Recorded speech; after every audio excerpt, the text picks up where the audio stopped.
Hello dear students, welcome back to our channel Gyan lab once again. तो आज हम आपके लिए लेकर आए हैं मॉलिक्यूलर बेसिस ऑफ इनहेरिटेंस के आगे का सेशन। आज एक टॉपिक कवर करेंगे और आने वाले 2 से 3 सेशंस में हम ये चैप्टर कंप्लीट करने की कोशिश करेंगे। तो आज के सेशन में हम पढ़ेंगे रेगुलेशन ऑफ जीन एक्सप्रेशन के बारे में। अब मैं हमेशा एक चीज़ आपको बोलती हूँ कि कभी भी कोई भी नया टॉपिक स्टार्ट करने से पहले उसके टाइटल के बारे में समझना बहुत ज़रूरी है। तो अभी जो मैंने टाइटल बोला, रेगुलेशन ऑफ जीन एक्सप्रेशन, तो इसमें रेगुलेशन वर्ड का मतलब क्या होता है? रेगुलेशन यानी कि कंट्रोल करना, किसी भी मैकेनिज्म को, किसी भी पाथवे को स्टार्ट करना और स्टॉप करना।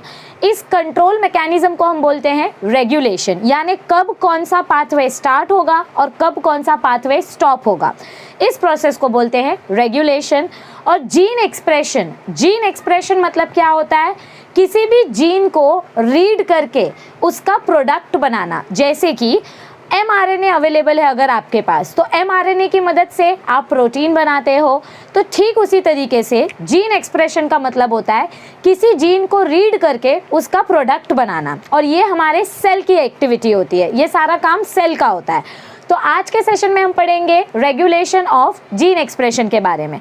तो चलिए देखते हैं कि क्या बताया गया है हमको रेगुलेशन ऑफ जीन एक्सप्रेशन के बारे में। ऑल राइट, तो देखो यहाँ पे हमको थियोरी में फर्स्ट पैराग्राफ क्या दिया गया है। It is the multi-step process by which a gene is regulated and its product is synthesized। मतलब क्या बोला गया है हमको यहाँ पे कि कोई भी प्रोसेस एक स्टेप का नहीं होता है। बायोलॉजी में इतना तो अब तक आप समझ गए होंगे कि कोई भी प्रोसेस एक स्टेप का नहीं होता है या किसी भी प्रोसेस में शॉर्टकट नहीं होता है। हर एक बायोलॉजिकल प्रोसेस मल्टीपल स्टेप से बना हुआ होता है। सो रेगुलेशन करना यानी किसी भी प्रोसेस को स्टार्ट करना और किसी भी प्रोसेस को स्टॉप करना, ये इतना आसान नहीं है। जैसे घर पे इलेक्ट्रिक बल्ब अगर आपको स्विच ऑन करना है तो आपने बटन दबा दिया, प्रोसेस स्विच ऑन हो गया, और बटन क्लोज कर दिया तो प्रोसेस स्विच ऑफ हो गया। ऐसा नहीं होता है, बहुत सारे स्टेप्स होते हैं। आपको अगर प्रोसेस स्टार्ट करना है तो वो सारे स्टेप्स फॉलो करने पड़ेंगे, और अगर प्रोसेस को स्टॉप करना है तो आपको वही सारे स्टेप्स वापस से रिवर्स करने पड़ेंगे। So regulation of gene expression is a multi step process by which a gene is regulated. किसी भी जीन को ऑन करना या ऑफ करना, इस प्रोसेस को बोलते हैं regulation. So a gene is regulated and its product is synthesised. जब आपको कोई भी प्रोडक्ट बनाना होता है तो आप अपने जीन एक्सप्रेशन को स्टार्ट करते हो, और अगर आपका प्रोडक्ट बन गया है तो अब आपको उस जीन के फंक्शन को स्टॉप करना है। तो किसी भी प्रोसेस को स्टार्ट करने के लिए या किसी भी प्रोसेस को स्टॉप करने के लिए हमको बहुत सारे एंजाइम्स और अलग अलग तरीके के बायोमोलिक्यूल्स की ज़रूरत पड़ती है। अब आगे देखिए हमको क्या बताया गया है। Thus, gene expression results in the formation of a polypeptide। यहाँ पर हमको एक सिंपल एग्जांपल लेकर बताया गया है प्रोटीन सिंथेसिस का। अगर आपको प्रोटीन बनाना है तो उसके लिए आपको ट्रांसक्रिप्शन करना पड़ेगा, ट्रांसलेशन करना पड़ेगा, तब जाके आपको प्रोटीन मिलेगा।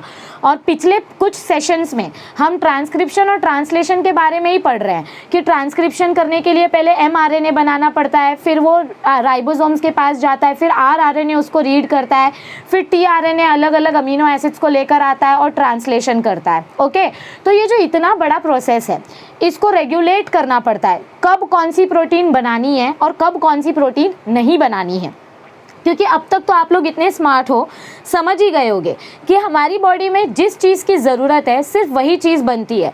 कुछ भी चीज़, कोई भी चीज़ अगर बॉडी में एक्स्ट्रा हो जाए तो भी तकलीफ़ है, और अगर कम हो जाए तो भी प्रॉब्लम है। सो किसी भी चीज़ को बैलेंस करके रखने के लिए उसको रेगुलेट करना बहुत ज़रूरी होता है, यानी जितनी ज़रूरत है उतना ही बनाओ। Okay, so gene expression results in the formation of a polypeptide, यानी कि किसी भी जीन को जब आप रीड करते हो, मतलब प्रोटीनिक जीन को, तो आपको प्रोटीन मॉलिक्यूल मिलता है। Gene expression process is regulated at different levels. समझो आपको कोई प्रोटीन बनाना है या किसी प्रोटीन का फॉर्मेशन स्टॉप करना है। देखो मैं दोनों की टर्म्स की बात कर रही हूँ, किसी भी प्रोसेस को स्टार्ट करना है या किसी भी प्रोसेस को स्टॉप करना है, तो इसके कुछ लेवल्स होते हैं। मतलब आप कौन से लेवल पे अपना प्रोसेस स्टार्ट कर सकते हो या स्टॉप कर सकते हो। देखो यहाँ पे क्या बताया गया है। In eukaryotes, the regulation can be done at different levels।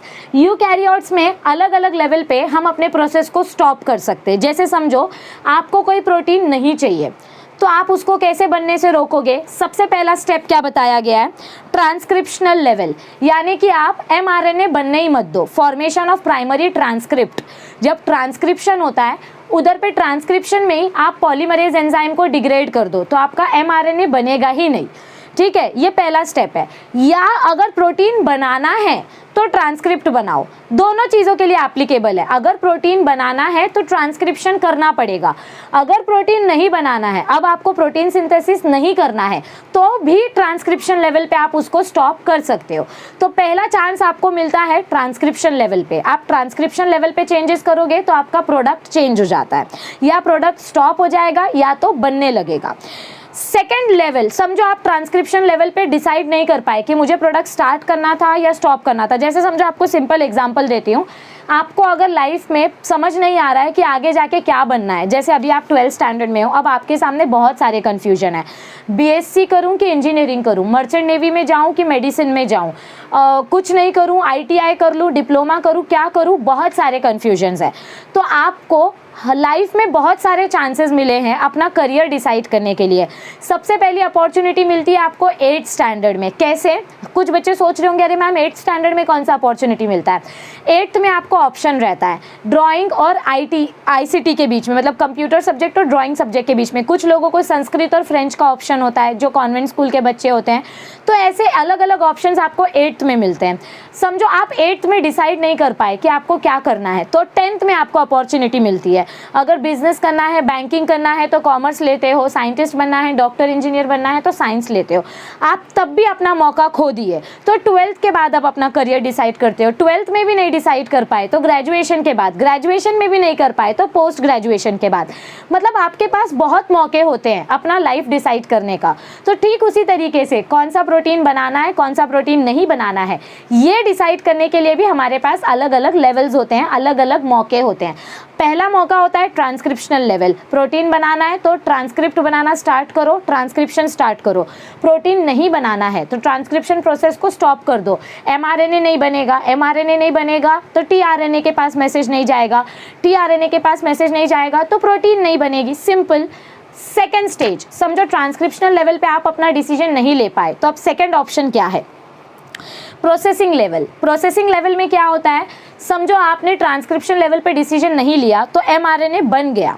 अब आपके ऊपर डिपेंड करता है, अगर आपको प्रोटीन बनाना है तो आप RNA का प्रोसेसिंग करोगे, mRNA का प्रोसेसिंग करोगे। देखो मैंने आपको बताया था, जब ट्रांसक्रिप्शन होता है तो आपको प्योर mRNA नहीं मिलता है, आपको HNRNA मिलता है, हेट्रोजीनस न्यूक्लियर RNA, यानी कि जिसमें इंट्रॉन्स और एक्सॉन्स दोनों होते हैं। अब अगर आपको प्रोटीन बनाना है तो आपको पहले उस mRNA का प्रोसेसिंग करना पड़ता है, मतलब उसमें से इंट्रॉन्स कट करके निकालने पड़ते हैं। तो प्रोटीन बनाना है तो प्रोसेसिंग करना पड़ेगा। अगर आपको प्रोटीन नहीं बनाना है तो उस mRNA की प्रोसेसिंग मत करो, वो वहीं डिग्रेड हो जाएगा। तो ये सेकंड ऑप्शन है। थर्ड ऑप्शन आपके पास होता है transport of mRNA from nucleus to the cytoplasm. अब एक चीज़ तो आपको अच्छे से पता है कि जब तक mRNA न्यूक्लियस से निकल के राइबोसोम्स तक नहीं आ जाएगा तब तक प्रोटीन नहीं बनने वाली। तो अगर प्रोटीन बनानी है तो आपको आपके mRNA को न्यूक्लियस से बाहर लाकर राइबोसोम्स के पास छोड़ना पड़ेगा, तब आपकी प्रोटीन बनना स्टार्ट होगी। लेकिन अगर आपको अब प्रोटीन नहीं चाहिए तो आप अपने mRNA को न्यूक्लियस में ही रहने दो, उसको साइटोप्लाज्म में आने ही मत दो। आप mRNA डिग्रेडिंग एंजाइम्स डाल दो जिससे mRNA न्यूक्लियस के अंदर ही डिग्रेड हो जाए, और ये साइंटिफिकली पॉसिबल है। तो ये थर्ड ऑप्शन होता है अगर आपको अपना प्रोसेस स्टार्ट करना है या स्टॉप करना है तो। और समझो अभी भी अगर आपने कुछ डिसीजन नहीं लिया तो अब आपको मिलता है चौथा मौका, फोर्थ अपॉर्चुनिटी। फोर्थ लेवल क्या होता है? Translation level. ट्रांसलेशन लेवल यानी अब फाइनल लेवल जहाँ पे प्रोटीन सिंथेसिस स्टार्ट होती है। तो अगर प्रोटीन बनाना है तो ट्रांसलेशन लेवल के लिए जो एंजाइम्स चाहिए, मैग्नीशियम आयन चाहिए और अलग अलग कोडॉन्स और एंजाइम्स जो अमीनो एसिड्स को एक्टिवेट करेंगे, उन चीज़ों की ज़रूरत पड़ेगी। तो वो चीज़ें इकट्ठा करो अगर प्रोटीन बनाना है। अगर प्रोटीन नहीं बनाना है तो आप tRNA मॉलिक्यूल आने ही मत दो। tRNA मॉलिक्यूल आएगा ही नहीं या tRNA मॉलिक्यूल एक्टिवेट ही नहीं होगा तो आपका प्रोटीन ही नहीं बनेगा, क्योंकि प्रोटीन बनाने के लिए अमीनो एसिड्स की ज़रूरत पड़ती है, और अमीनो एसिड्स कौन लेके आता है? Transfer RNA। तो मैं आपको क्या समझाने की कोशिश कर रही हूँ, मैं आपको रेगुलेशन वर्ड का मतलब समझाने की कोशिश कर रही हूँ। रेगुलेशन वर्ड का मतलब होता है किसी भी प्रोसेस को स्टार्ट करना या स्टॉप करना। स्टार्ट करना है तो उसके लिए क्या पॉसिबिलिटीज़ होती हैं, और अगर स्टॉप करना है तो उसके लिए क्या पॉसिबिलिटीज़ होती है। इतना आपको समझ में आया है? पक्का? आगे बढ़ें? All right. तो अब हम देखते हैं कि हमको आगे क्या दिया गया है। Genes of a cell are expressed to perform different functions. क्या बोला गया है हमको यहाँ पर? देखो, हमारी बॉडी में बहुत सारे सेल्स हैं, सेल के अंदर बहुत बड़ा डीएनए होता है, डीएनए के अंदर बहुत सारे डिफरेंट टाइप के जीन्स होते हैं और हर एक जीन का अलग फंक्शन होता है। So genes of a cell are expressed to perform different functions.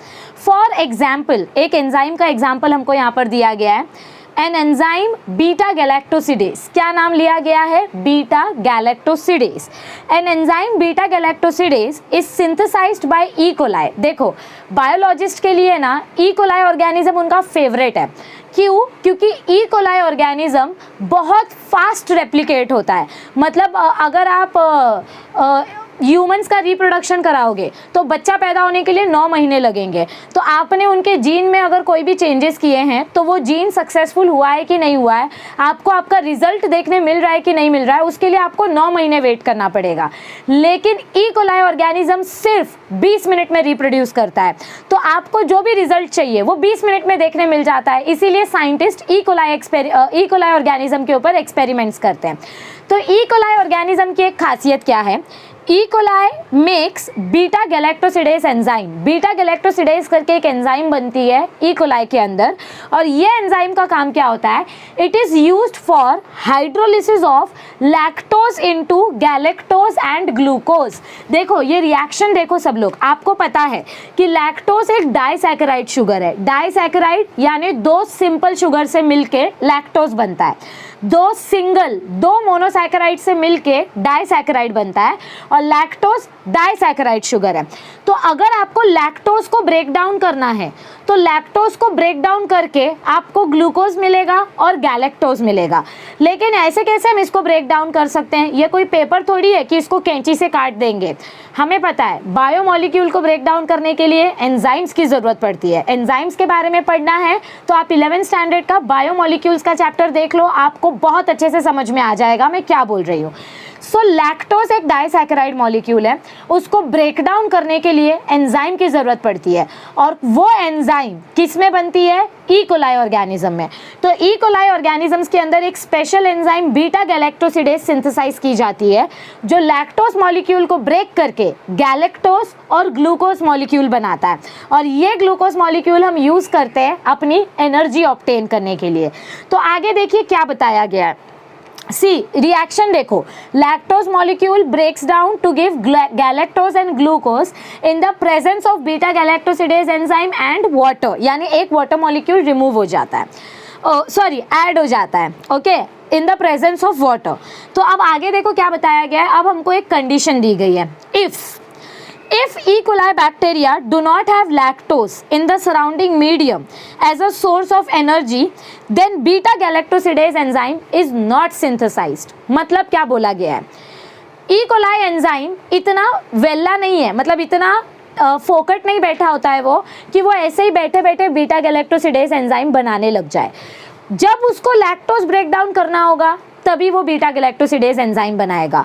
अगर ई कोलाई के मीडियम में, मतलब ई कोलाई के न्यूट्रिएंट्स में लैक्टोज नहीं है तो वो बीटा गैलेक्टोसिडेज क्यों बनाएगा? लैक्टोज नहीं है तो एंजाइम बना के क्या फ़ायदा? सो यहाँ पे हमको वही बोला गया है, if lactose is not present in the medium of E. coli, it will not synthesize beta galactosidase, and so it is the metabolic or physiological or environmental conditions that regulate expression of genes। यानी यहाँ पे हमको क्या बोला गया है, हम अपने ऑर्गेनिज्म को कैसा एनवायरनमेंट दे रहे हैं, उसको क्या न्यूट्रिएंट्स प्रोवाइड करके दे रहे हैं, उसके बेसिस पे डिसाइड होता है कि कौन सा एंजाइम बनेगा, कौन से प्रोटीन बनेंगे और कौन सा प्रोटीन नहीं बनेगा। आपने एक चीज़ पढ़ी थी 11th स्टैंडर्ड में कि ये जो एंजाइम्स होते हैं, most of the enzymes are proteinic in nature, मतलब एंजाइम्स प्रोटीन से ही बनते हैं।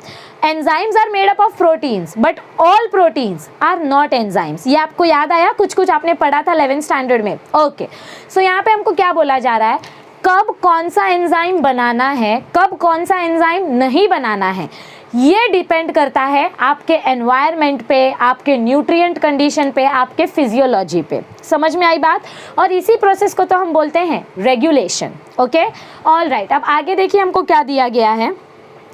The development and differentiation of embryo into an adult organism is also a result of the coordinated regulation or expression or several sets of genes। यानी कि जब आप बच्चे होते हो तो आपके बाल छोटे छोटे होते हैं, आपके ऑर्गन्स छोटे छोटे होते हैं। जैसे जैसे आप बड़े होते जाते हो आपके बोन्स डेवलप होने लगते हैं, आपकी बॉडी डेवलप होने लगती है, आपके हार्मोन्स डेवलप होने लगते हैं।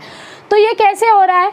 आपके एनवायरनमेंट के वजह से। जो लोग गर्मी वाली जगह पे रहते हैं उनकी स्किन का कलर अलग होता है, जो लोग बर्फीले पहाड़ों में रहते हैं उनकी स्किन का कलर अलग होता है, वो गोरे होते हैं, और हॉट वेदर में रहने वाले लोग सांवले होते हैं या काले होते हैं।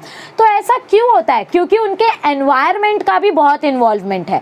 आपके एनवायरनमेंट का, आपके न्यूट्रिएंट्स का, सारे चीज़ों का फ़र्क पड़ता है आपके जीन एक्सप्रेशन पे, और इसी चीज़ को तो हम बोलते हैं evolution, variation. Okay, all right. तो अब आगे देखो हमको क्या बताया गया है। Now one has to understand and know the mechanism by which organisms regulate gene expression. ये जीन कैसे रेगुलेट होते हैं, मतलब इनका एक्सप्रेशन कब स्टार्ट होता है और कब स्टॉप होता है, इसके ऊपर आपको एक पूरा पाथवे दिया गया है। In response to changes in the environment, मतलब बदलते हुए कंडीशन के हिसाब से जीन एक्सप्रेशन चेंज करना, इसको कैसे समझा जा सकता है वो हम पढ़ेंगे ओपेरॉन कॉन्सेप्ट में। If so whether single mechanism exists for regulation of the expression of different genes or set of genes or different genes are regulated by different mechanisms। मतलब हमको इधर पे क्या बोला गया है, क्वेश्चन पूछा गया है, आपसे क्वेश्चन पूछा गया है कि क्या हर एक जीन के लिए सेम मैकेनिज्म है या हर एक जीन के लिए अलग अलग मैकेनिज्म है, क्या हर एक प्रोटीन के लिए एक नया जीन लगता है या एक ही जीन से अलग अलग प्रोटीन्स बन जाते हैं। बहुत क्वेश्चन है, बायोलॉजी इतनी सिंपल नहीं है, बहुत बड़े बड़े क्वेश्चंस हैं जिनका कुछ कुछ सोल्यूशन साइंटिस्ट ने ढूंढ निकाला है, और जो सोल्यूशंस अब तक नहीं मिल पाए हैं वो आप लोग ढूंढ के निकालोगे, because you are the future of science. Okay, all right. अब आगे देखो इधर पे क्या बताया गया है। सर्टन बैक्टीरिया, मतलब हमको यही चीज़ पता करनी है कि हर एक जीन के लिए कैसे मैकेनिज्म फॉलो किया जाता है। तो एक एग्जांपल लिया है, certain bacteria like E coli, फिर ई कोलाई का एग्जांपल लिया। I told you it's favourite of scientist. So certain bacteria like E coli adapt to their chemical environment by synthesising certain enzymes depending upon the present substrate. यानी कि आपने अपने bacteria को कौन सा nutrient दिया है उसके बेसिस पे वो एंजाइम बनाएगा। अगर आपने अपने बैक्टीरिया को लैक्टोज दिया है तो वो बीटा गैलेक्टोसिडेज एंजाइम बनाएगा। अगर आपने अपने बैक्टीरिया को स्टार्च दिया है तो वो अमाइलेज एंजाइम बनाएगा। यानी कि हमारे जो ऑर्गेनिजम्स होते हैं, हर एक ऑर्गेनिज्म का अलग अलग प्रॉपर्टी होता है। हमारे जो ऑर्गेनिजम्स होते हैं वो अपने केमिकल एनवायरनमेंट को समझते हैं और उसके हिसाब से वो अलग अलग टाइप के एंजाइम्स सिंथेसाइज करते हैं। अब आगे हमको देखो क्या बताया गया है। Such adaptive enzyme is called inducible enzyme. तो एनवायरनमेंट के हिसाब से, न्यूट्रिएंट के हिसाब से जब कोई ऑर्गेनिज्म अपना एंजाइम बदलता है या बनाता है तो ऐसे एंजाइम को हम बोलते हैं इंड्यूसिबल एंजाइम। इंड्यूसिबल एंजाइम यानी कि एनवायरनमेंट को देखकर अलग अलग एंजाइम बनाना। ओके, अब आगे देखो क्या बताया गया है। A set of genes will be switched on when there is necessity to metabolize a new substrate। अगर आपके एनवायरनमेंट में, आपकी बॉडी में कोई नया सबस्ट्रेट आया है तो आपकी बॉडी में नए एंजाइम सिंथेसाइज होते हैं, क्योंकि सबस्ट्रेट मॉलिक्यूल को ब्रेक डाउन करना ही पड़ता है। आप कोई भी चीज़ खाते हो तो वो डायरेक्ट ब्लड में एब्जॉर्ब नहीं हो सकता, उसको पहले मेटाबोलाइज करना पड़ता है, यानी डाइजेस्ट करना पड़ता है। तो न्यू सबस्ट्रेट के लिए न्यू एंजाइम बनानी पड़ती है, और न्यू एंजाइम बनाने के लिए हमको वो पाथवे स्विच ऑन करना पड़ता है। This phenomenon is called induction. तो न्यू सबस्ट्रेट के लिए न्यू एंजाइम बनाना, इस प्रोसेस को बोलते हैं इंडक्शन, यानी बाहर से नया एंजाइम बनाया जा रहा है या कोई नया सबस्ट्रेट आया है उसके लिए न्यू एंजाइम सिंथेसिस हो रहा है। And small molecules responsible for this is known as inducer. अब एंजाइम अपने आप नहीं बन जाता है, अलग अलग मॉलिक्यूल्स जो ज़रूरी होते हैं एंजाइम बनाने के लिए या कोई भी प्रोटीन बनाने के लिए, उन मॉलिक्यूल्स को बोलेंगे इंड्यूसर। इंड्यूसिबल एंजाइम को बनाने के लिए जिन मॉलिक्यूल्स की ज़रूरत पड़ती है उन मॉलिक्यूल्स को बोलते हैं इंड्यूसर, और इस पाथवे को बोलते हैं induction. It is positive control, इस प्रोसेस को हम बोलते हैं पॉजिटिव कंट्रोल मैकेनिज्म, यानी कि आपके पास नया सबस्ट्रेट आया तो आप नया एंजाइम बना रहे हो, इसको बोलते हैं पॉजिटिव कंट्रोल। नेगेटिव कंट्रोल क्या होता है? जब आप एंजाइम का प्रोडक्शन स्टॉप करते हो तो उसको नेगेटिव कंट्रोल बोलते हैं। अब आपको यहाँ पर डू यू नो का एक बॉक्स दिया गया है। Repressible regulation of gene is seen when the end product of a biosynthetic pathway like amino acid is provided in the medium। मतलब क्या बोला गया है? अगर आपको पहले से रेडीमेड ब्रोकन प्रोडक्ट दिया है, मतलब आपको कॉम्प्लेक्स मॉलिक्यूल नहीं दिया है, तो आपको एंजाइम की ज़रूरत नहीं पड़ेगी। आपको रेडीमेड मॉलिक्यूल दिया जा रहा है, देखो आपको ग्लूकोज चाहिए तो आप लैक्टोज को ब्रेक करके ग्लूकोज बनाते हो, लेकिन पहले से ही अगर आपको ग्लूकोज दिया जाएगा तो आपको क्यों लैक्टोज ब्रेक करना पड़ेगा? आपको एंजाइम बनाने की ज़रूरत ही नहीं पड़ेगी। तो अगर कोई मॉलिक्यूल हमको पहले से ही रेडीमेड कंडीशन में दिया है तो हमको एंजाइम बनाने की ज़रूरत नहीं पड़ती है, और इस मैकेनिज़्म को हम बोलते हैं नेगेटिव फीडबैक मैकेनिज़्म या नेगेटिव कंट्रोल। यानी कि आपके मीडियम में पहले से वो रेडीमेड मॉलिक्यूल प्रेजेंट है, आपको नया एंजाइम बनाने की ज़रूरत नहीं पड़ रही है, और इस प्रोसेस को हम बोलते हैं नेगेटिव फीडबैक मैकेनिज़्म। आपको बेसिक मीनिंग समझ में आना चाहिए जीन एक्सप्रेशन का और रेगुलेशन वर्ड का। अब इसके बाद एक बहुत इंटरेस्टिंग कॉन्सेप्ट हम डिस्कस करने वाले हैं, दैट इज ओपेरॉन कॉन्सेप्ट। अब इस चैप्टर का एक ओपेरॉन कॉन्सेप्ट इंपॉर्टेंट है और डीएनए फिंगरप्रिंटिंग इंपॉर्टेंट है। ये दोनों कॉन्सेप्ट मैं कोशिश करूंगी ईजी से ईजी टर्म्स में आपको एक्सप्लेन करने की। आई होप आपको आज का सेशन अच्छा लगा होगा। अगर अच्छा लगे तो प्लीज़ लाइक बटन पे क्लिक कर देना। अब तक अपने फ्रेंड्स के साथ शेयर नहीं किया है तो शेयर कर दो, टेलीग्राम ग्रुप ज्वाइन कर लो रेगुलर अपडेट्स के लिए, और प्लीज़ हमारा डेली टारगेट फॉलो करो क्योंकि वो हम आपके लिए ही बनाते हैं। चलिए मिलते हैं जल्दी। Thank you, stay tuned, see you soon.